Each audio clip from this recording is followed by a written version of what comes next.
ल साथी हो, आज चाहिँ म इस्कुस टिप्न लागेछु उसिनेर खानको लागि। यसको चाहिँ उता पूर्वतिर मोमो पनि बनाएर खानुहुन्छ अरे, एकदम मिठो हुन्छ भन्नु भएको थियो। यो भाँडामा टिपेर खाजा खाने हो आज इस्कुसको।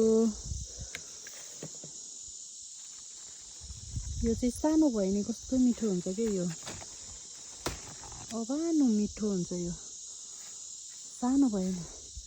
यस्तो छिपेको वा टिप्न पर्छ। यस्तोवाला चाहिँ यस्तोवाला पनि टिप्न मिल्न चाहिँ, तर म टिप्दिनँ आज।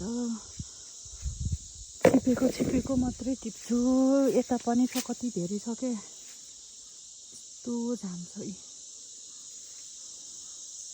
इस्कुसको लहरा कता कता गएर पुगेर फलेछ।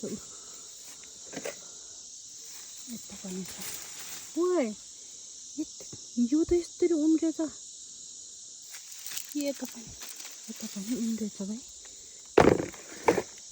सबै खाने भएछ। यता पनि छ, कति धेरै छ। कस्तो खालको हो यो इस्कुस?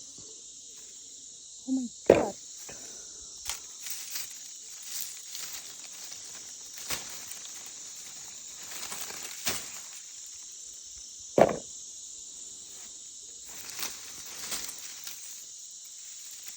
कोले उसिनेर खाने गर्नुभएको छ इस्कुस, कमेन्ट गर्नु ल।